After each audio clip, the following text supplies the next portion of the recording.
without any further ado, let's start the discussion. Welcoming our moderator for the next panel, we have with us Ms. Anjali Sosle, partner Waterbridge Ventures. Anjali is a GP at Waterbridge Ventures, where she focuses on consumption and the gig economy. She was previous with Myntra, Jabong, and Eva in leadership roles, and is based in Bangalore. Waterbridge is a VC firm that partners with founders early with US 1 to 3 million check and continues to invest until Series C. Could we please have a round of applause for her?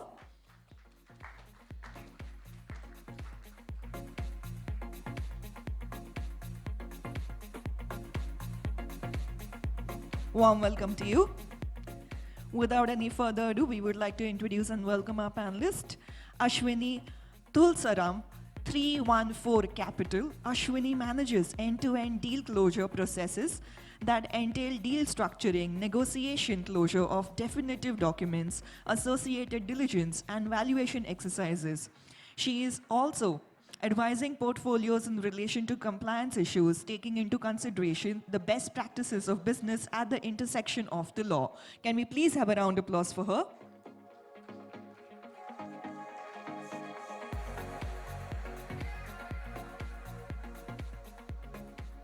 Welcoming you. Up next, we would like to welcome and invite Craig Gifford, Head of Private Equity Funds and Co-Investments, British International Investment. Craig joined BII in 2005 and moved to the Asia Funds team in 2007. Prior to joining BII, he was at the Tyndall Meridian Trust, a real estate investment trust in Sydney, Australia. Could we please have a round of applause for him? Welcoming you.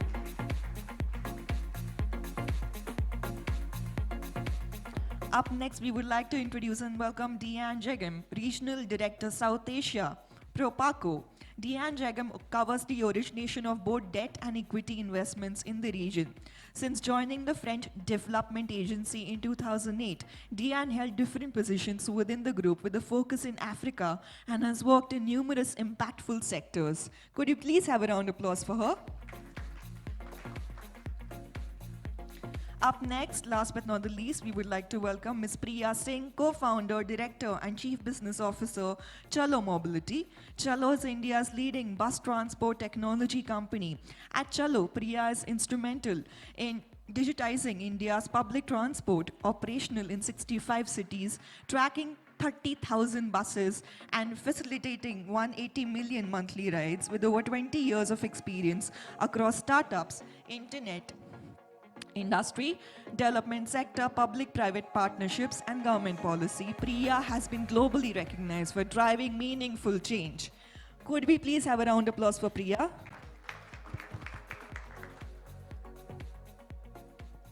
A big round of applause once again for all our esteemed panelists and the moderator.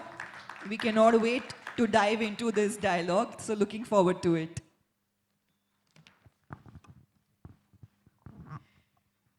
Thank you so much, everyone, for being here today, and welcome to the panel on responsible investing. Priya, thanks for helping me up with the chair. So I'll start with you as the only founder on this panel.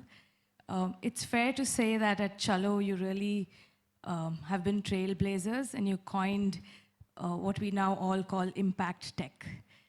Mean to a founder, and how has that changed from your early seed stage all the way up to scale and growth? First of all, good morning, everyone. And we have proved today that if you don't have a chair, you bring your chair to the table. So thank you for that. Okay. So I think we built a company called Carvale, and I'm sure most of you know about what Carvale did and what they do still. It's a successful company, profitable company. But while building Carvale, we thought that, and we have been thinking for a while, that it's not the answer which this kind of country needs. And we started thinking that what is next. And then this idea came to solve the public transport. And when you think about public transport, it starts with buses, because buses are the only mode of transportation which goes from one stop to second stop in comparison with metros or any other modes of transportation. Buses are more accessible, affordable, and reliable in terms of common people to get them easily accessible.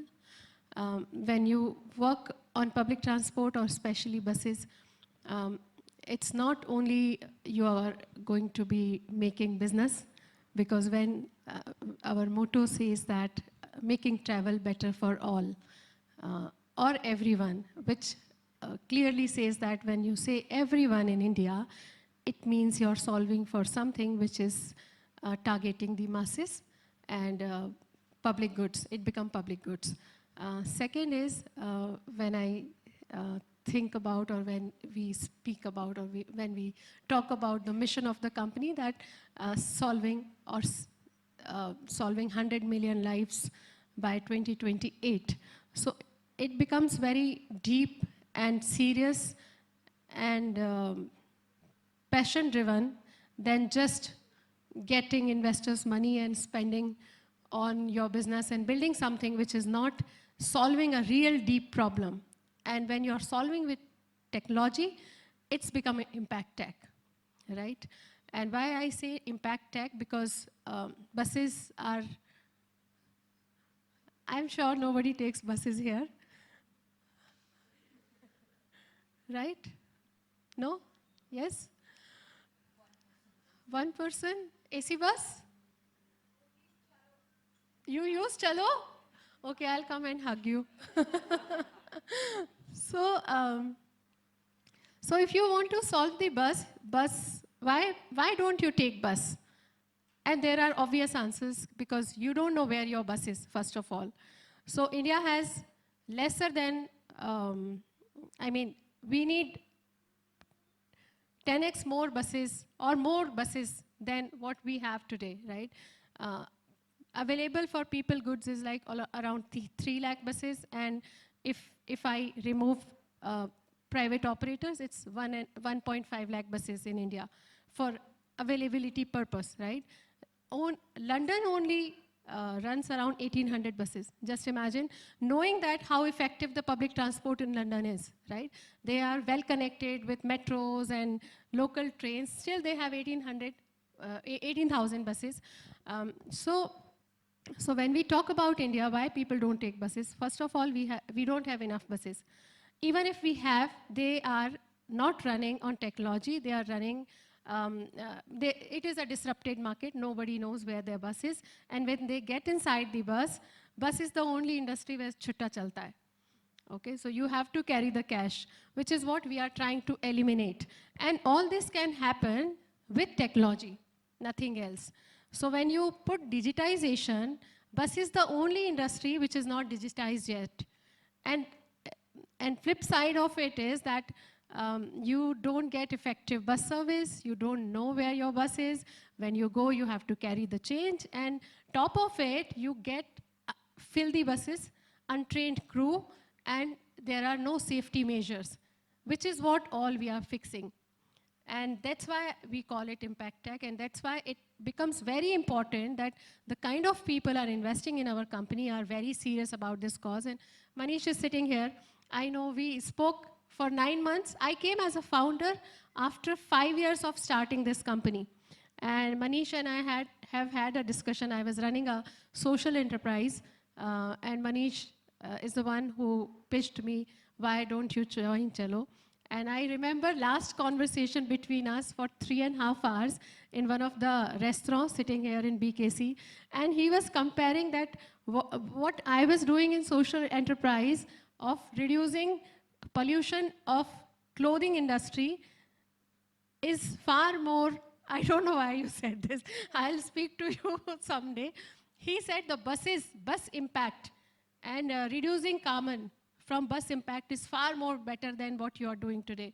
And I think that was the turning point when I decided that let me join this company and let me work on it. I have been part of social work and development sector all my life, so it is very important, and my investors are very, very serious about how we are building. There is no pressure, there is nothing, because it's public goods, right? You're changing lives. And if you change lives, you have to have people who are invested in you. Don't create pressures on, it is not a sprint, it's a marathon. So they don't create pressure, they live the mission with you, which is, of course, to make money, but also solve a bigger problem which impacts people. Thank you. Thank you, Priya. Craig, I'll move on to you, if I may. You've always been an advocate, especially with early stage fund managers, of building in-house impact frameworks and ESG capabilities. Would love to learn from you in terms of, as an early stage fund manager, what should we prioritize, and especially keeping in mind the cost efficiency of some of these frameworks, and what would you advocate for early stage fund managers like ourselves? Thank you for that. Hi, everyone, and it's a pleasure to be here, and thanks to WinPE for inviting me onto this panel. So when we're assessing this in the fund manager, we sort of look at what is the materiality of the ESG risks and apply a proportionate approach to that. And that's really how we try to therefore manage sort of the cost effectiveness for the manager there and not impacting returns. So for a VC, new first-time VC fund manager, which doesn't have a portfolio, it probably doesn't make sense to have a dedicated ESG resource at that point in time. As the portfolio expands, depending on the types of investments they're investing into, there may be a need for a dedicated resource. That could be an in-house resource. It could also be outsourced as well. So it just depends on where they are in their journey as well. What we do require and we think is very important is to still have a robust ESG management system in place. And so that's everything from your policies, from implementing ESG risk assessment into your investment process, mitigating that, having sort of roles and responsibilities around there. And even on the monitoring side, particularly in VC, some companies will fail, so having a responsible approach to winding down those entities, and then obviously the reporting side as well. So it is a much more of a risk-based approach that we apply there. At the investee company level, same thing. I think you've got to look at the stage of the company at the time. As the company grows, the ESG risk opportunities will increase as the sort of magnitude and the scale comes through there. Companies should be thinking about sort of how do you adapt and implement resources over time to correspond to the level of risk you're taking at that particular spot there. On the E&S side of things, also having a plan at what point in time do you need to increase your resources towards ESG, and how do you implement that? That will be a little bit faster if you have a portfolio with a higher amount of physical assets, if there is complex supply chains, if there is large employment there. It will be faster than, say, for example, it was a pure tech-based portfolio there. So that's the proportional part there. On governance, it's really important to do some things on day one there and get that right. Obviously, you need to sort of make sure that you're managing compliance, regulatory, financial crime risks there. But in the investee companies, it's important to have proper sort of cash management and controls in place from day one. And as we've seen in the VC space, some of the biggest issues has been where there has been weak governance and sort of a lack of oversight in the investments, and that has resulted in sort of complete write-offs of those investments there. So that's where we see ESG playing an important role, is actually having it at the right stage as it scales up, having it appropriate, because the financial costs can actually be quite significant on the other side. Thank you, and then I'll move to you as representing Proparco. You really need to balance three different, I would say, strategic priorities that are all interwoven. You speak about building resilient economies and protecting our planet, and also helping sustain livelihoods, right? In complex and especially emerging markets like India, do you often see that you're making trade-offs among and between these strategic objectives? Thank you so much. A pleasure to be here, and thanks a lot for Nupur and the team for inviting me every year to this great event. Thanks a lot, Anjali, for your query. Indeed, two main pillars for Proparco in this part of the world. The first one will be how to protect our planet, and the second one, how to reduce the inequality. So two tools for us, debt and equity. And on the both financing tool, balancing sustainability, environmental practices, protection, climate, and reducing inequality is our day-to-day challenge, I would say. But still, we are a long-term partner. Impact investing is really the core of Proparco mandate in the region. And we have a growth-oriented view. We focus on key sector, renewable energy, agriculture, financial inclusion to promote growth, job creation, climate change mitigation, and of course, reduce inequalities. When we are talking about inequalities, we are talking about gender inequality, of course, but in a country like India, the territorial inequality is also something very much important that we need to take into account when we are working with our, in the private equity or on the debt side. But still, we believe very firmly, moreover, in this part of the world that impact investing can deliver very meaningful returns, very meaningful exits, and acceptable financial return. So this is our hard job, I would say, to find those gems where we can have great impacts and good financial return, I would say.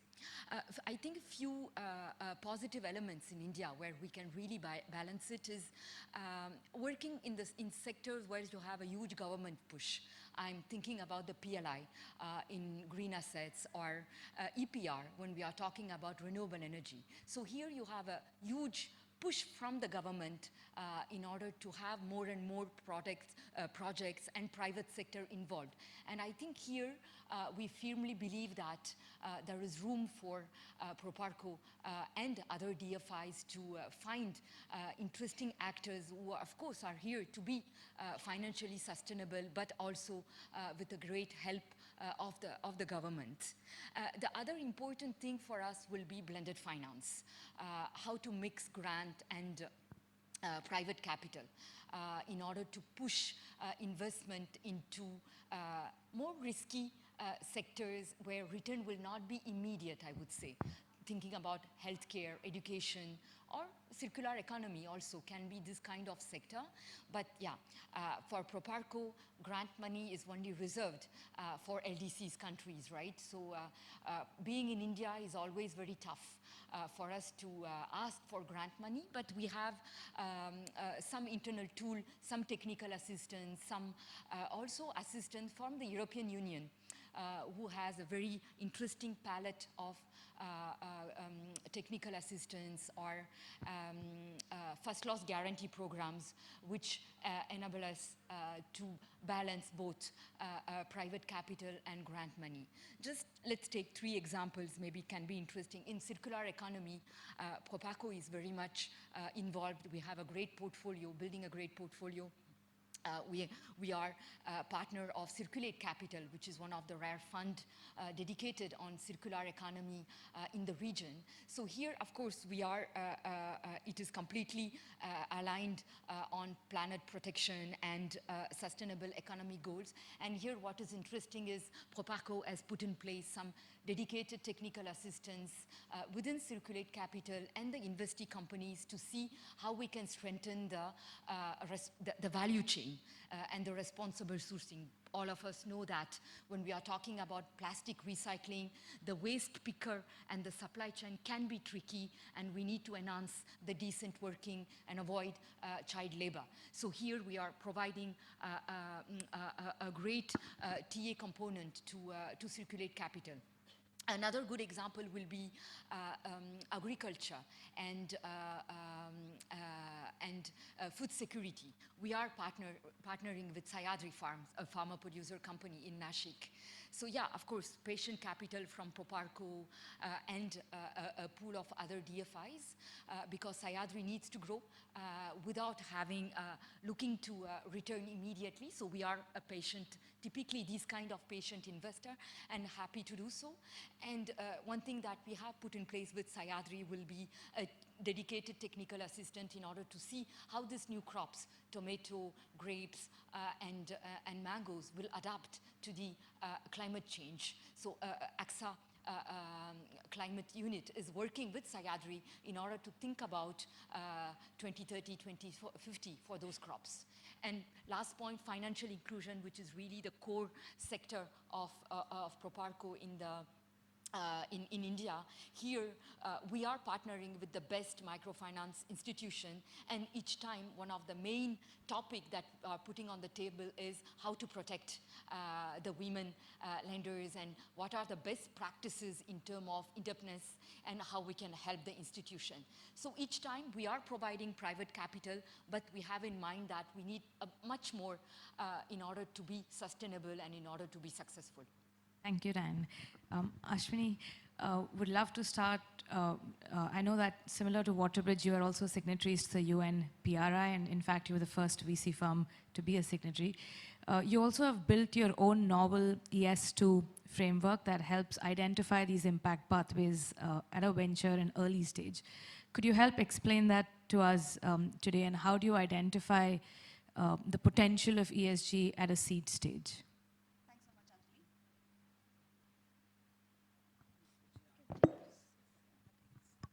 Thanks so much, Anjali. So first up, the reason for us to have the ES2 was largely because the rating methodologies that were there were largely for matured markets, right?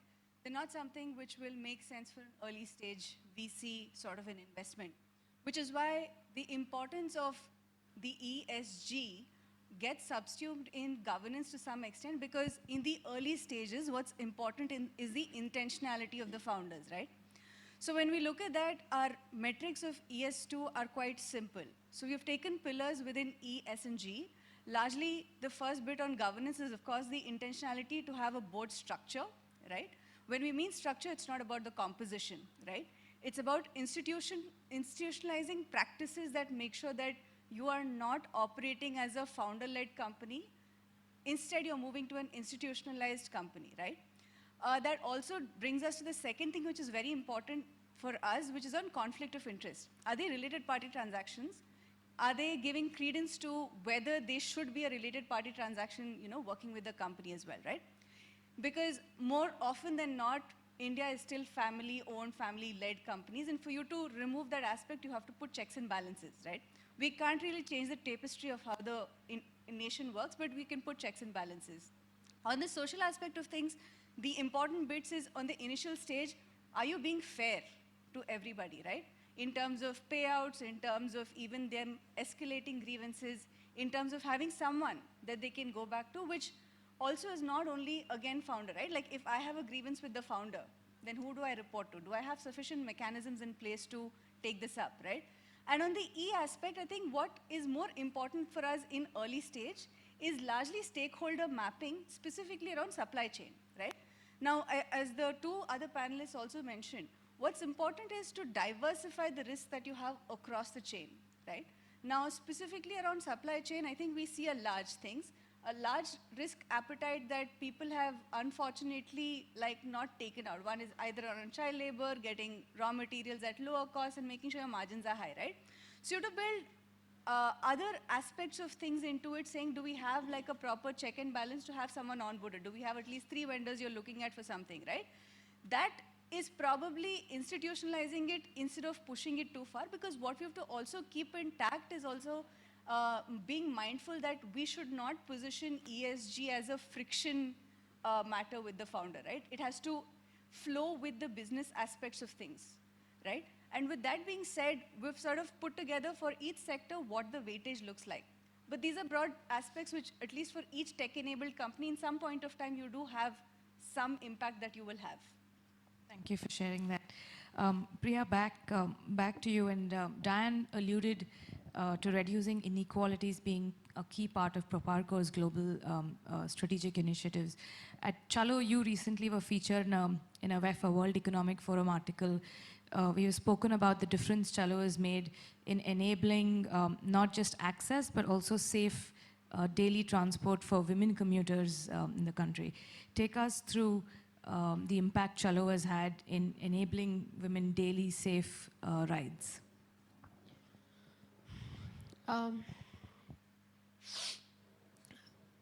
If you see India's women workforce, it's lesser than 25%, and they contribute to around 18 or lesser than 18% growth in GDP, which is really bad. I think it's worse than war countries, right? And when you talk about women and safe travel, we all know where India is and how they feel in public transportation, especially buses. What our objective is to make it accessible, affordable, and safe for them, safe in terms of that when they go, so basic checkpoints when they go inside the buses, like somebody should know where they are and when they are reaching, which is what the live tracking does, right? So when we implemented in Bombay, best, all 3,500 buses, ridership gone in, I think 6 months, ridership has gone to 55%. And this is after COVID I am speaking. Because after COVID, we all thought that public transport will fail. A lot of candidates have said no to us to join because they thought that this company is going to shut down. Public transport is not the answer and future is going to be private transportation. But everybody, I guess all of us forgot, or most of us forgot, that this company has a 200 per capita income. And जो आम आदमी हैं, they are dependent on public transport, especially women. And I was reading this another article where it says that around 45% women walk to take public transport, then 27% men. Just look at the difference. So giving them safer public, not only safer public transport, but knowing, because if look at me, I am the founder of this company, still I save that time in the morning that my driver should drive me, and I'm a passionate driver. Right now it is my 6th car which I have bought in last 20 years, and I'm very passionate about cars, but I am driving EV, okay? So still I think that Raghu Kaka should come and pick me up to save that time, because you have to do a lot of things in the morning. And I have seen like super successful women who are starting their morning with the kitchen, right? And I do that by choice to make one meal for my kids. And then it comes to public transport, and a normal woman who is going to work, that person needs a effective, affordable, accessible, and knowing where exactly her bus is, which is what we are solving. And if she knows, like you track Uber, that my Uber is coming in 2 minutes, exactly this is what we are doing in bus. So if you know that your bus is coming at 5, you can leave at 10:02 rather than going at bus stop and wondering that where my bus is. And an average person stands at bus and spends there around 45 to 60 minutes at the bus stop without Chalo app. They have no clue where their bus is going and what time it will come. And second is, there is another feature which we enabled, is live passenger indicator, wherein we connect the entire bus feed with GPS and ETIM machine, that you know how crowded your bus is. So you can travel safe, and you can design your travel that, okay, I am not going by 9:27 bus, but I'll go by 10:02 bus, right, which is coming in 5 minutes, which is what we are enabling. Third is the panic button, right? If you have not activated panic button in the app, connected with police station or authorities, it again becomes very uncomfortable to go in bus. Not only for females who are traveling by bus, but their families. They are not safe. They are not feeling comfortable. Women traveling in the bus all alone in awkward hours, which is what we are doing. Fourth thing, that you have to have a cashless payments. So when you give this mobile, the kind of innovations we are doing, you have to put if machine is there, you have to put your mobile till here. You don't have to touch anyone. You don't have to deal with cash. You don't have to deal with drivers. In Bombay, we are running around 100 cashless, conductorless buses where you just have to tap in and tap out. So these are the future of India for safe travel of women. And these are the innovations which come when you have strong leadership inside the company. So if you see, and you guys know about Chalo more than as much as I know, we have very strong female leadership, not only for the optics of it, but I have seen people talking to my chief legal officer. Before they start the call, they open the Ganesh Ji's picture to just do this. In my finance team, I have seen that I have a call with Bhargavi, and I have to do like, you know, she is a legal officer and it's very difficult to deal with her. And we took 8 months to, the TAT, normal TAT to hire is around 15 days to 1 month, one person at senior manager level. We took 8 months to hire our sustainability officer, you know.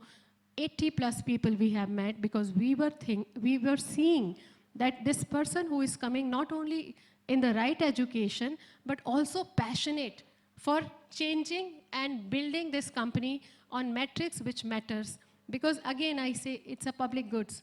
And it can't happen that you come with the degree of social work or sustainability practices and your aim is to earn money or grow in, you have different aspirations in life. So it's a very serious focus. Out of 10 people who work with government as a leadership team, 3 are women, and we are increasing. But all 3 women, they are young, they are handling very critical projects. Manish, you should go one of the cities like Krut, Orissa, and Assam, where women are leaders, and Indore, where women are leaders. Indore is one of the best cities we have. And they sometimes call me, ki kaand kar diya hai, and you will get the phone call from government. And I say, don't worry, we will manage. So this is the kind of voice you have to give to women so that they can become change maker and they can see women issues more closely than optics of it, or you know, for the data of it, what you said, it's not intuitive driven, it's data driven. And you have to put right checkpoints, bringing women, bringing very strong women in workforce so that they can solve and they can do certain things which are going to be changing the fate of this country in terms of women participation in women workforce. Thank you so much, Priya. And speaking of women leadership, Diane, you've been a very vocal and public advocate for inclusive leadership, and especially for women in green finance. Would love for you to share some of the initiatives that Proparco has been spearheading to bring about more women in leadership. Thank you. I think we are running over time, so I'll try to be straight to the point. Of course, gender inequality is one of the key pillars of Proparco, and few numbers. The idea is over the period 2023-2029, we aim to mobilize $1.9 million over the world where Proparco is present, which will contribute to reduce gender inequality according to the criteria of 2X challenge. For us, the initiative, so Proparco is one of the founding partner with BII of the 2X Challenge initiative to mobilize the private sector to contribute to the development of women as entrepreneur, business leaders, and employees, which is also an important point, and also to ensure their access to essential services in a very safe manner. So thanks to this initiative, I think over the world, over the period, more than $25 billion has been raised in order to tackle this issue, and on the 25 billion, Proparco has financed over 1.6 billion in this topic, more than 100 projects which are qualified into 2X challenge. And we have also some technical assistance framework. So we have 2 frameworks. One will be towards the financial institution, so typically for green, how to enhance women into the green business and the green activity, but not only. The idea of the TA will be to sit with the FIs, with the banks, with the microfinance institution, to see their portfolio, to analyze that portfolio, to see what is presently there and how they can build products towards women. So this is something which is very much key. And the second TA that we have will be more related to corporates. Here, the objective will be the same, to see how we can enhance the gender action plan and how we can help the corporate in order to implement this strategy. In India, we have one interesting example will be Lighthouse Fund. That Craig knows very well. It's a fund that Proparco backed a year ago, which is a great flagship for us in terms of gender equality. Rochelle is one of the partner of the fund. 30% of the management of the funds are women, and around 30% of the investee companies are employing women.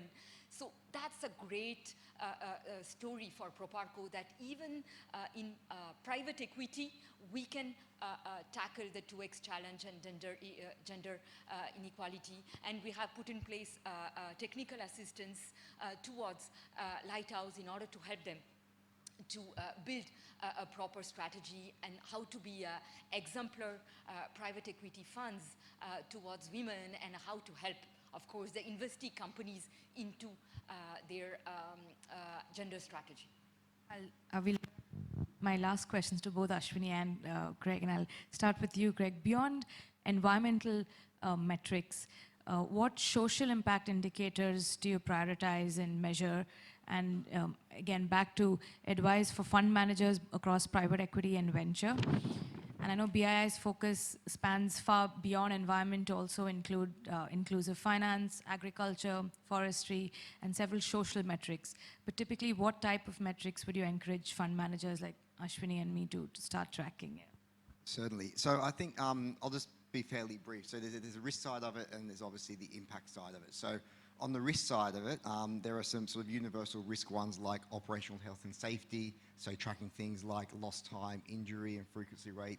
Another thing that we've focused a lot on is sort of grievance metrics, and sort of seeing, and this can, particularly for VC ones, if you're getting sort of stakeholders who are not happy with the service, it can be an indication that things are not going well, and there could be a blow up there.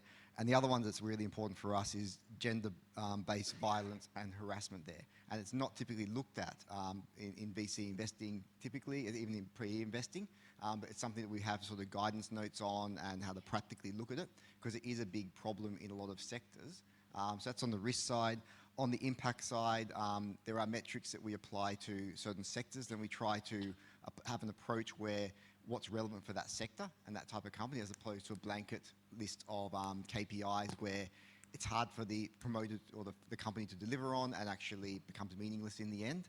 But some of the ones is around sort of, the more standard ones is around sort of quality and sustainability of jobs, and also positive impact on vulnerable supply chain workers as well. So there's some of the things we look at. Thank you for sharing that. And Ashmi, the hardest question for you is, Greg is advocating for these metrics, but how do you convince your founders to track them? So I think that's a very hard battle, I must admit. However, I think what's core to us and how it's been important for us to also discuss this with the promoters is not saying ESG is different from the business. I think both of them run parallel and both of them are core. For you to build a legacy business, all of these come in play. So when you look at listed entities, why do they have a premium? It's because they have metrics, they have those governance structures. So when those discussions happen early on, and thankfully the Indian market has opened up for secondaries, has opened up for exits, that conversation is a lot more faster, easier, because they see the value proportion and premium that can come to them, right? So that being said, we focus largely on making sure that the governance structure is on a phased manner. Your affirmative matters are rightfully taking care of the operationality aspect of the things for the founder, and the governance aspect of the things and control for the investor side. And lastly, of course, is to say we're partnership, right? I think we don't really accept this or have conversations with the founders other than at the time of reporting, right? Are we actively doing a risk-based approach to actually giving them a space where you can bring up issues and be transparent with us and we can fix this together. I don't think we largely have that conversation. We come at the time of reporting and there are ways to alleviate it. If it is not just in the board meeting, but probably a catch-up, great. So the idea is to have transparency and verify what comes with that. So on that note, thank you all once again for joining us. I request you to just stay on stage for a couple of minutes and help us launch our sustainability report. And similar to 314 at Waterbridge, we're proud signatories of both the 2X Global Challenge as well as the UN PRI. So give me 1 minute and we'll just grab the reports here.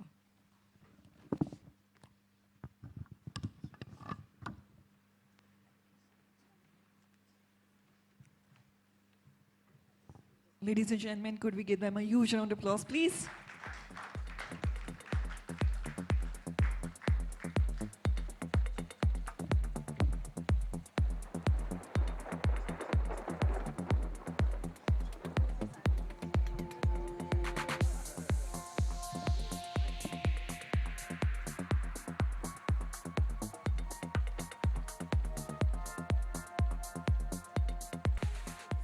Requesting the panelists to please stay back for a moment. May I please invite Ms. Shweta Shroff Chopra, board member at Shardul Amarchand Mangaldas and Company, to kindly present the token of appreciation. Could we please have a round of applause for all of them? And we'll be humbly all of you to stand for a group picture.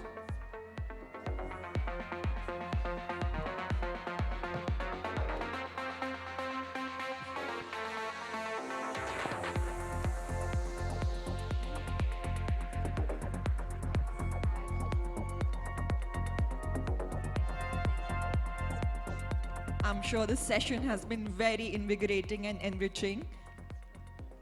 Can we please request everybody to have a picture in one frame?